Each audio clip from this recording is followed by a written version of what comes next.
Christian Novels Audiobooks, The Story of Wayne and Jean Vozzolo, The Crossed Penny. Episode number 72. Wayne, you know we aren't going to talk about our money problems in front of anyone else. I know it is getting harder and harder to meet payroll and other expenses.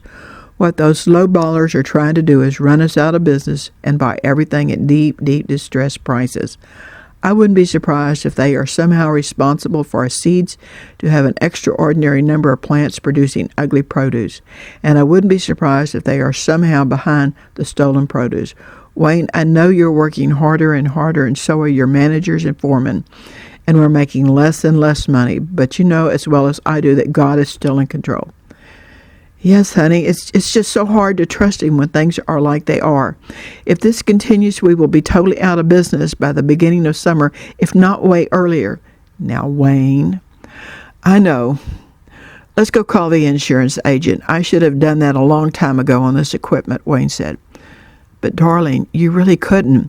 Tony was doing so much swapping back and forth things. But Tony's swapping days are over, Tony. Oh, my Tony. I miss that feisty little guy so much, Jean sobbed and hugged Wayne. I do too, Wayne managed to say between sobs. Let's go make that phone call, honey. As Mark and Beth went to her car, she handed him the yellow Sunny Hills Nursing Home business card Gwen gave her. Mark, this young lady was the last speaker this afternoon.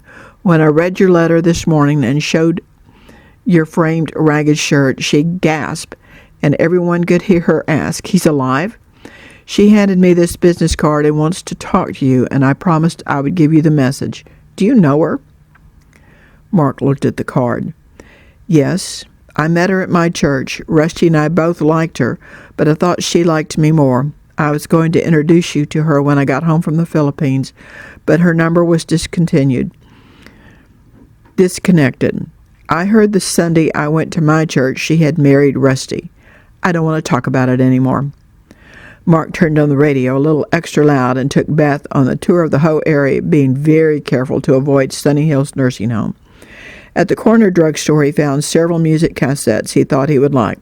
Well, Mom, it's been really great to celebrate your birthday with you, and thank you for the tapes, all of them. I really like your pastor. We probably need to head back. My bear's growling again. It's getting close to time to meet Mr. and Mrs. V for supper. Yes, this has been a birthday to remember for sure, and I just love my necklace, Beth said as she fingered her diamond cross necklace. Mark drove with the radio on, and again, a little extra loud. They got about halfway home when Jean pointed out a car ahead on the side of the road. Wonder what's going on there. Looks like that yellow station wagon has a flat tire, and it's a long way to no place. Without a word, Mark drove straight past it. Mark? It's not like you to not stop and help. And besides, that looks like Gwen. He kept driving. Mark, she's pregnant and needs some help to change that tire. Now turn around right this minute and help her. Great. Just great, Mark grumbled as he turned his mom's car around and pulled up in front of the yellow station wagon. Gwen, I will help you with that flat, but we are not going to talk. You've already met my mom, Beth Tompkins, I believe. Yes, thank you for stopping, Mark. Gwen softly thanked him. Mark dug around in the bottom of the back of the station wagon for the jack and spare and quickly changed the tire. Gwen, this tire has what looks like a screw in it. You need to get it fixed Monday and use it as a spare. He showed her the head embedded in the thread.